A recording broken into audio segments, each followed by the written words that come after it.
take a peek into one of my very own training sessions where I'm combining strength and active mobility work all in one. So I'm starting off here with a kettlebell push press.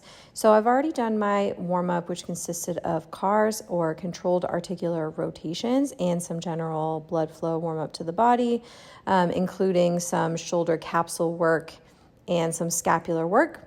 I'm prepping the body for a bent press, which is my main strength set of the day. So getting in some power work here, using my legs to get that kettlebell overhead, grooving that overhead position. I'm using a 24 kilo kettlebell, which is around 53 pounds.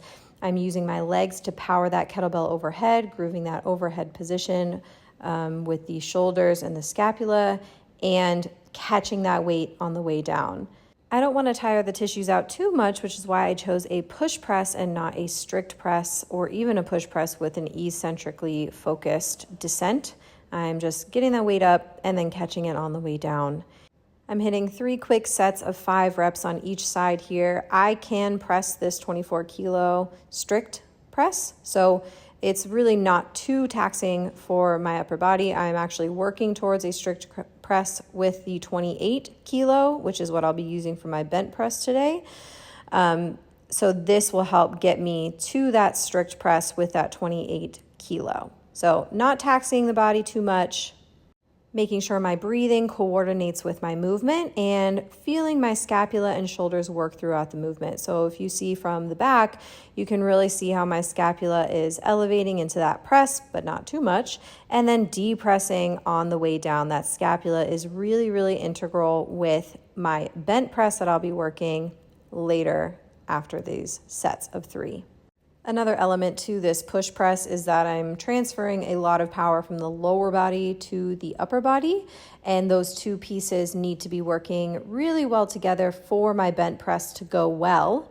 So that's another reason why I'm including these push presses into my practice.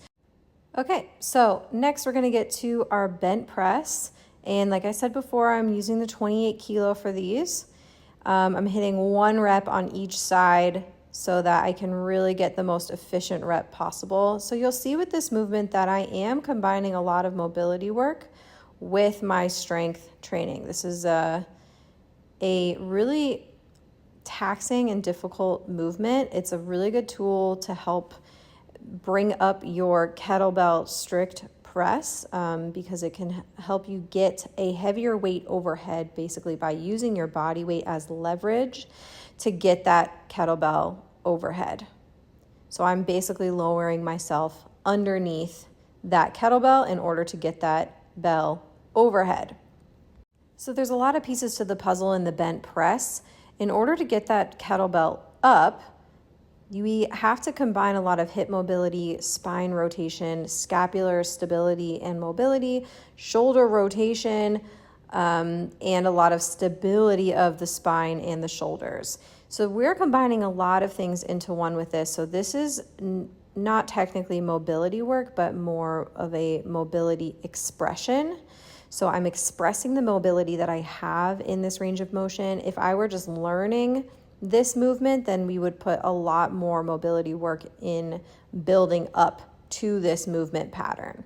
Because I'm working at a 1 rep scheme, I'm adding a lot of, gotta fix the floor there. We are in the market for a new gym floor. If anyone has any recommendations, our gym floor has pretty much had it and we need something a little more professional. So if you have any recs, drop them in the comments. Okay, so I do 6 sets of 1 rep of each of these movements in hopes of getting my strict press up to that 28 kilo eventually.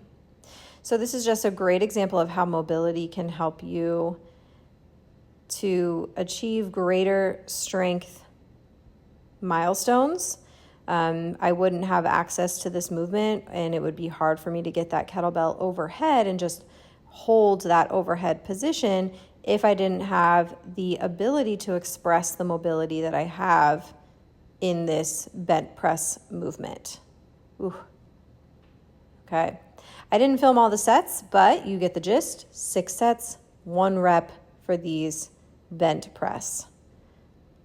Okay, so we're putting it away. And then we're going to move on to some accessory work. So like I was saying before, if I were just learning that bent press movement pattern, I would add a little bit more mobility work and build up to that movement pattern beforehand. But since I've got that pretty much down to a science, now I'm adding some accessory work and grooving into some of those positions. So this could be accessory work, and this you could also use these movements as movement prep for that bent press and even for those push presses. So here I'm doing a half kneeling side press. These are one of my favorite shoulder accessory drills because we get a lot of scapular movement, a lot of shoulder rotation. We're in a very solid base position, but pressing from the shoulder on a different angle. So you feel a lot of lats with this movement as well. And the weight kind of pulls your shoulder into more external rotation, which is honestly a good stretch for the shoulder. So then I'm moving into a static movement. This is a 3-movement circuit. So I go through that half kneeling side press, and then I'm going to get into a static Copenhagen plank, working the stability of that spine, working those adductors, and again, that shoulder and scapular mobility here. When doing side planks or Copenhagen planks, I think it's beneficial to keep that fist right in front of the elbow. A lot of times there's a tendency to externally rotate that shoulder a little bit by keeping the fist outside, but it's just not as stable, and we can also benefit from training the stability of that slight shoulder internal rotation by keeping that fist right in front of the elbow. So I'm focusing on keeping my hips up nice and high here and also not piking back in my hips. So I'm trying to extend through the hips as much as possible by pressing those hips forward in space. And so I'm going to do 3 sets of these movements. So with the side press, I'm pressing for 5 on each side. And the Copenhagen planks, I think I held those for about 15 seconds. 10 to 15 seconds is good. And then I'm going to go into an elevated pike press. So I'm going to elevate my feet on a bench. My hands are also going to be elevated on yoga blocks. I'm squeezing a Pilates ball between my thighs for a little bit more irradiation through this movement and to keep my body in a more cohesive unit. So the elevation of the feet is going to load up my shoulders even more. You could do this with the feet on the ground and it wouldn't be as intense on the shoulders. And the elevation of my hands allows me to get deeper into that push. So my hands are going to end up closer to my shoulders than they would if I didn't have the blocks there. Because the hands are higher and I'm able to go lower, it basically turns it into like an inverted overhead press. So that was pretty intense on my shoulders. I would save those for accessory work so that we don't tax the upper body too much before a lot of that overhead pressing and bent pressing movement. So now I'm going into my second set here with the half kneeling side press. Once again, one of my faves. Focusing on keeping that right shoulder away from the ear and really loading up that lat as I bring the elbow down towards the floor behind me. So I'm getting a really deep contraction of that lat and almost thinking about pressing from the lats as I press up out of that position. Obviously, you can see just the position of my body and the direction that the weight is going, that this directly applies and translates to the strength of the bent press. So we're basically working that bent press movement pattern with that drill. And then we go to our Copenhagen plank again. The idea of this movement, of course, the stability of the spine on that frontal plane or side to side. So not allowing those hips to drop, using the obliques to maintain that position of the spine, and of course that scapular and shoulder stability. We're basically working, instead of the top arm, it's the bottom arm that we are stabilizing.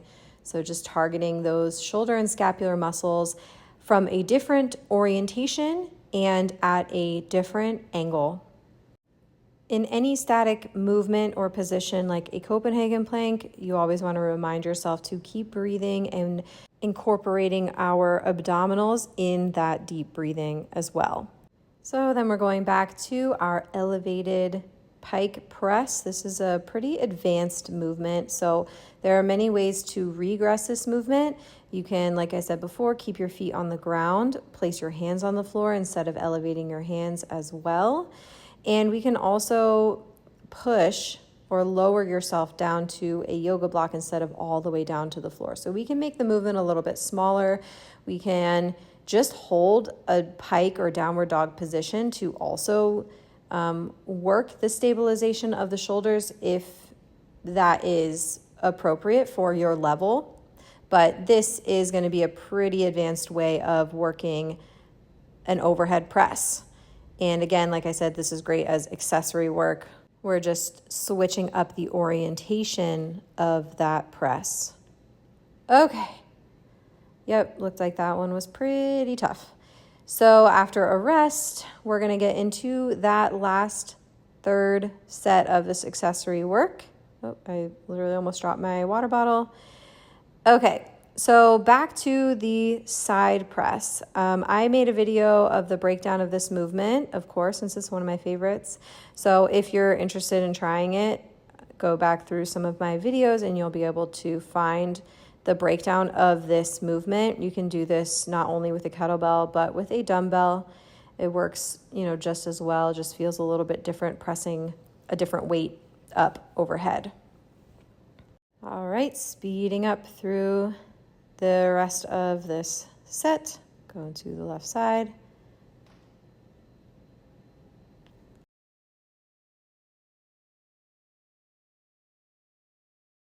Moving into the Copenhagen planks.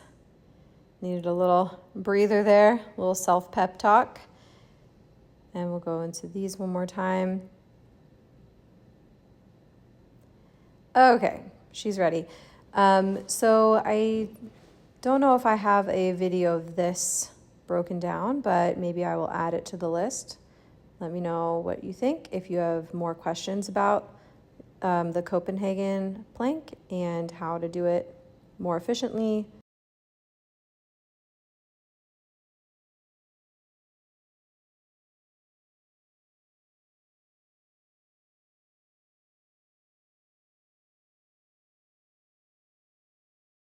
And for the last set of the press, I think I just used the ball. I didn't do the elevation with the hands. My shoulders were pretty taxed at this point.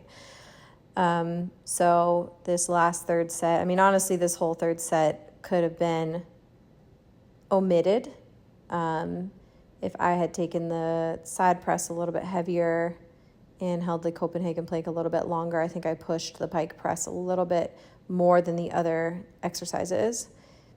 But here we go. So this is my last set of 5 pike press, really trying to lock in between, trying not to let the rib cage flare too much. So I'm trying to pull that rib cage down with each press. And honestly, you should be feeling that with your overhead work as well, so that we're not flaring the rib cage at the top and we can really widen that back.